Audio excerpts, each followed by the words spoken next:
بسم الله الرحمن الرحيم الحمد لله رب العالمين الصلاة والسلام على رسول الله وعلى آله وأصحابه وسلم. Assalamu alaikum. Welcome to our next session of Quran Circles.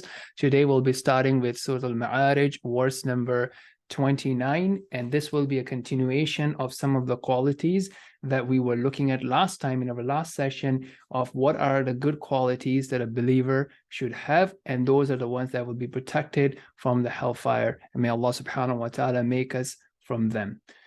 So let's begin.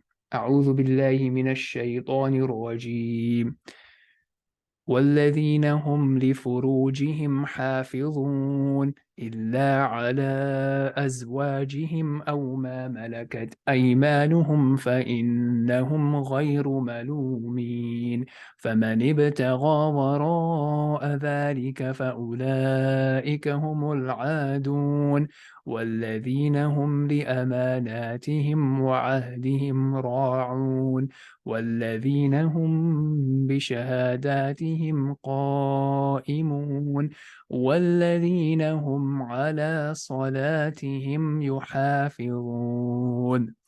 So let's take a look at these qualities that are mentioned in these verses.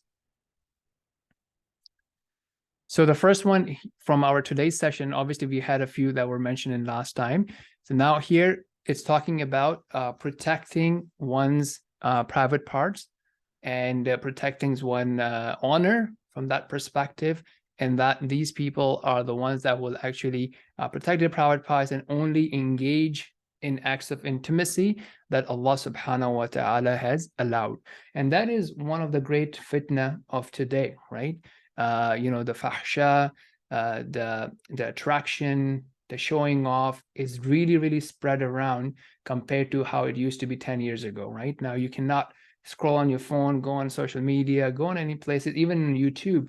It is something that you will be bombarded with. So how does one protect their sight, their gaze, and how does one keep their thinking pure and to avoid the means that leads to the greater harms, right? So that's something that's a big thing. So if we are worried about how come I don't have focus in my salah and I don't feel the sweetness of iman, that's one of the easiest thing to check. What am I consuming from my sight?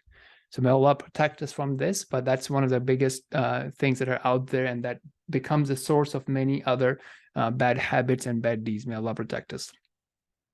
So for the people who go beyond that, right? So it's not that any of that is impermissible, like just like any other need that human beings have, the need to eat, right? There are things that you can eat that are halal, and there are things that are haram, right? The story of AlMa3aarij, in which when he was put in paradise with his wife, our father and our mother, they were allowed to have everything that they can have, right? Now the issue was that only certain things were prohibited. Only certain things were prohibited to them. But shaitan, what he does is he takes your focus from the vastness of halal to the restriction of haram. So he narrows it down. He puts it again and again in your mind that, oh, try this, go for this, and so on and so forth, and you will love it, or you can quit later, just try it once. And all those things are false promises of shaitan, like similar to how he made false promises to our father and our mother in the Jannah.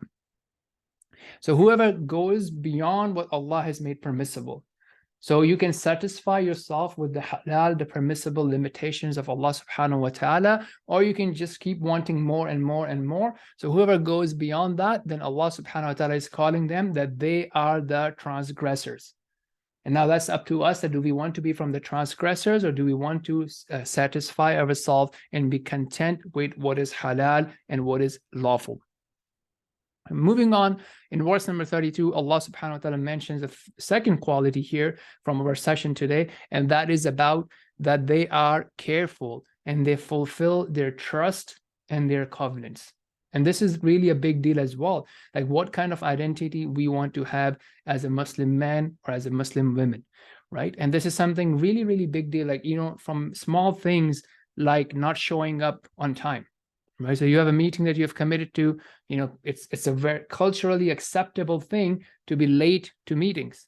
Rather, our culture is that we would prefer to make those who show up on time, so we prefer to make them wait so that we can wait for other people who are late. Sometimes we say, oh, what would they think about it? They will feel disrespected. So we can't start the dinner before they come in. We cannot start the speech before they come in. Well, what about those people who have actually showed up on time? Shouldn't you be showing respect to those who show up on time instead of worrying about not showing respect to those who are not coming on time?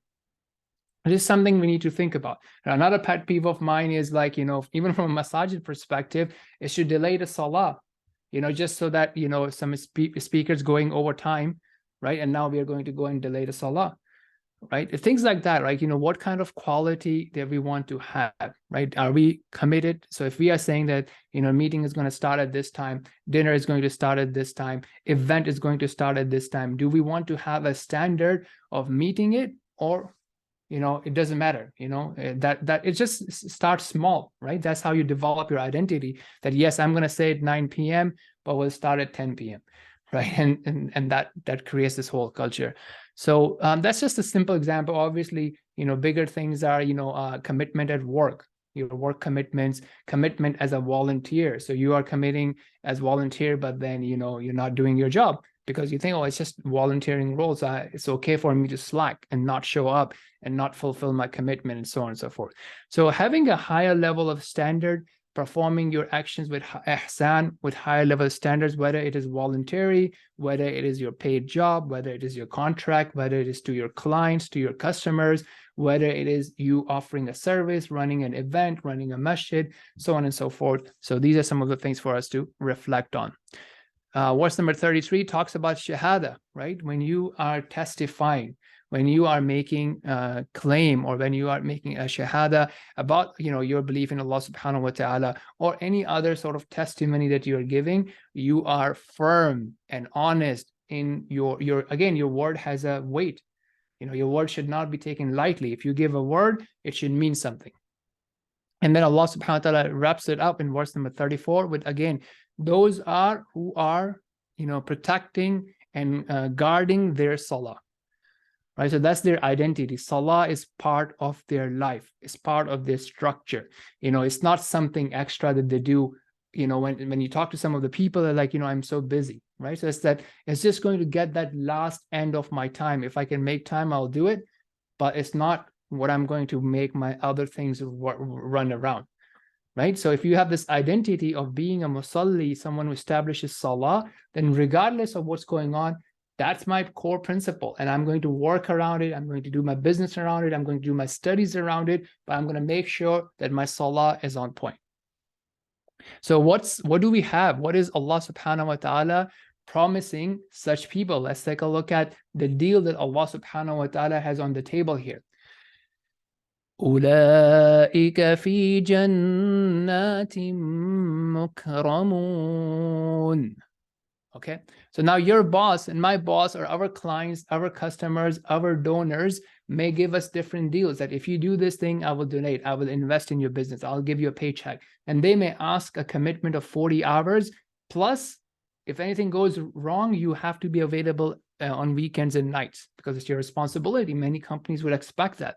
Now, Allah subhanahu wa ta'ala has, if you really, sometimes people say, oh, Islam is so hard. But if you really look at it, how much do you have to sacrifice, and how much Allah subhanahu wa ta'ala is commanding you to do a specific thing from your time is very little. And as a reward of that, Allah is saying that they will live in the gardens forever. Okay, now here in this world, if you are thinking about having a great retirement and you're doing your retirement planning, you have to work really, really hard to be able to have that retirement lifestyle that's acceptable and affordable to you. But here, if you do basic things, worshiping Allah subhanahu wa ta'ala, doing good things, protecting yourself, and boom, you have this amazing reward of being honored in the Jannah. Okay, so now we see sometimes, people being honored in the FIFA and the soccers, or the boxings, or Muay Thais and MMAs and other sports and other business figures that are being honored when they have these great wins and great big swings and big exits. But look at this, on that day, this is it. You can, if you make it, if you have these qualities, you will be honored. You will be the champions. You will be the one who is going to be holding the World Cup, if you will. Well, that's something that we need to think about. Are we planning to do that or not? When things become hard, let's take a look. Let's keep the prize in mind. Let's keep the eyes on the prize, to see what's on stake here, and am I going to be able to sacrifice for that, or am I just going to go after my own desires?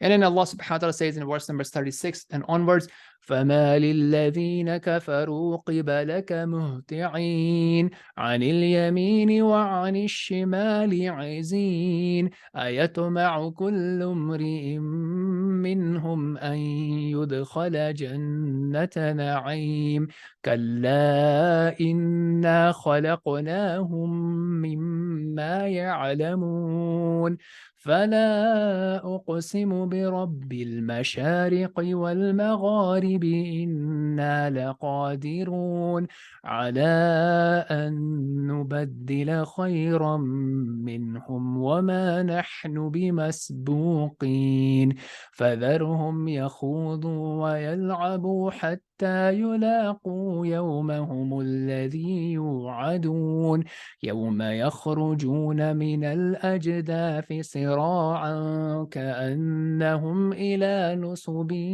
يوفضون خاشعة أبصارهم ترهقهم ذلة ذلك اليوم الذي كانوا يوعدون. So with this, inshallah, we'll conclude the surah. Let's take a look at the rest of the verses. Okay, so first one is, again, the negative qualities, right? So while you have all these things and this big prize on stake, what is the matter? What is causing these believers, these disbelievers, to run away from the beneficial reminder? Okay, so the practical thing for us to think about is, what are we distracted with from content perspective, from chasing the dunya perspective, to not spend time with Quran, to not spend time in beneficial classes, and just going after all sorts of weird and stupid entertainment, right? Just like random stuff. Like if you just look at, subhanAllah, sometimes you just go through social media and the type of content that's out there to grab people's attention. Like people are just, lowering themselves at different levels. You see sometimes, really respectable Muslim figures just posting random stuff, non-beneficial stuff. And I'm not saying that we shouldn't have any entertainment in our life or distraction, what have you, but the amount of nonsense that we, or the majority of us, consume is ridiculous, right? We're just turning away to random stuff that's not even beneficial for our deen, nor is it beneficial for our dunya.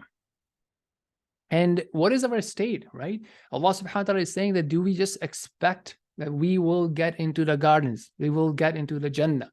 That do we have this contentment? Do we have this confirmation? Do we have this guarantee? So something to think about. What am I doing? And I just believe that, okay, because I said La ilaha illallah, I'm from a Muslim family or part of some Muslim group, that's it, I'm good to go. And rather, Allah subhanahu wa ta'ala is saying that, look, we have created them from which that they know, right? So look at where you come from. Look at where all this ego is coming from, and what was your weak state when you were created, and what you are created from. And Allah subhanahu wa ta'ala then takes an oath by himself, the Rabb of Mashariq and the Maghrib, right? So the east and the west. And that is Allah subhanahu wa ta'ala. And we discuss what does Rabb means and how it entails the three qualities, the three attributes of being the creator, being the continuous owner. So Allah is the creator, and he continues to own his creation, including myself, my eyes, my body, my time, my life, and everybody's, whatever he's creating, the life, the relationship, the emotions, the intelligence, he still owns it. And he has full control of it. None can harm it. None can benefit it except by his permission. So Allah is saying that he is able, that he can change us, and he can bring other people. And that is something really important. That, sometimes we think if we don't do it, it won't happen. If we don't do da'wah, people won't become Muslim. If we don't do charity, people won't be fed. We sometimes think too much of ourselves, that if we don't do it, it wouldn't happen. SubhanAllah, Allah will make it happen. Whatever Allah wants will happen with or without us. The question is, what do we want to do? What impact we want to try to leave and bring about in this world, and that Allah subhanahu wa ta'ala uses us to bring that impact, compared to someone else doing it. So that's something for us to think about. So then Allah says in verse number 42, so leave them, okay, to just play around, just to fool around, just to stay in that state of heedlessness until this day that they have been promised will come, and then they will be coming out, racing out on that day, racing to an idol. So that will be the situation. People will be coming out on that day of judgment, as it has been described in many other places, crazily running, not knowing what's going on in a different states. And it mentions in verse number 44 that they will be humbled, their eyes will be downcasted in shame, they'll be humiliated, and that is the day that they have been promised. So as we were looking at it before, ulaika fi jannatin mukramun, right? So people who are honored in the paradise, that's one option. We can be from those winners, or we can be from these losers who will be totally humiliated and totally humble. So that's how this surah wraps up. It mentions some of the great qualities. It mentions some of the qualities that are going to take us or people to the hellfire. May Allah protect us. May Allah not make it from those people, and may Allah make it from the mukramun, the ones who will be honored in the paradise. So the action point would be for us to think about what kind of qualities do I have, and how can I improve in having the good qualities that Allah is praising and that Allah is linking to the people of paradise, the winners, and not be from the losers. So that's some of the reflections that we have as we wrap up with Surah AlMa3aarij. Now, before we go into our word-by-word component, I'd love to hear from all of you. Hopefully, you can raise hand and speak up and share some of your reflection. You can rephrase some of the stuff I've said. That would help you to internalize what we have discussed, and that will perhaps you will have some different ideas, some different angle.